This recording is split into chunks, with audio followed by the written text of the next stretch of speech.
I just want to do a video on how I put CO2 in my tanks. First I wanted to show you guys the ingredients and what you're going to need to make it. Just a basic bottle. This is the yeast. This is the sugar. My recipe is 2 cups of sugar per 1 tablespoon or 1 teaspoon of yeast. Mix it in here with warm to hot-ish water and mix it real well and dissolve all the sugar. And then I'll show you what I attach it to. I attach it to this cap, which just has one hole drilled through it. I stuck a tube through there and sealed it with silicone.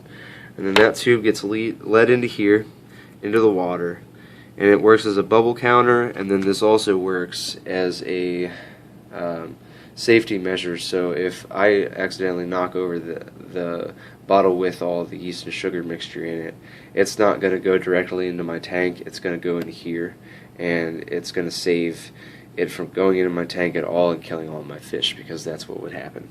But then I also have another hose right beside of it that I cut off short, and then as the gas builds up in this chamber right here, after it bubbles, the pressure pushes it through this hose up into the tank, and then this is how it diffuses into the water. It climbs up this bubble ladder right here, and I bought this a long time ago online.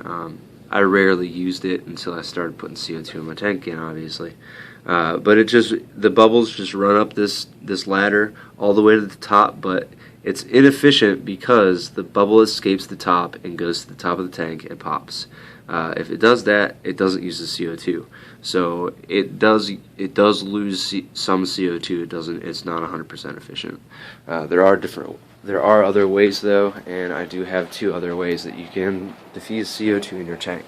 One of those is this. It is a actually I don't remember what it's called. Disc diffuser, I think it is.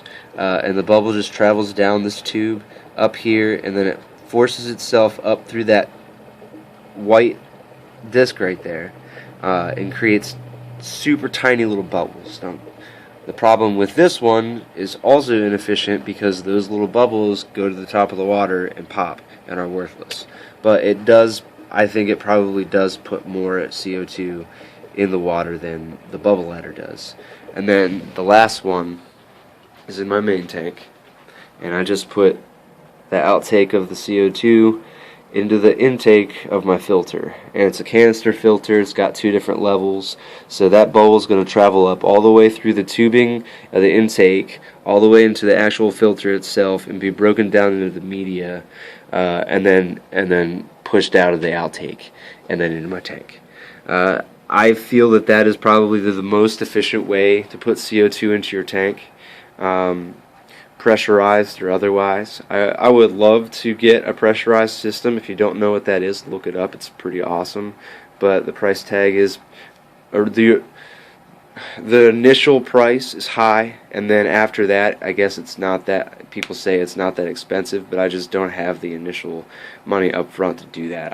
I would love to, and I probably am going to save up and eventually do it to all of my tanks, because the yeast and sugar mix, you know, it's cheap, it's really nice, it's easy, but it has its faults. It's not as spot on or efficient as it should be. It doesn't produce bubbles at the same rate all the time, so your CO2 is going to be different one day, or actually from 1 minute to the other minute, because it's just not the pressurized system you're able to control.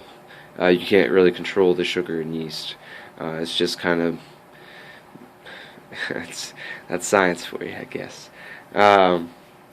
But alright guys, if you have any questions, let me know in the comments. I hope you guys liked it. If you did, like and subscribe, and I will see you guys later. Have a good one.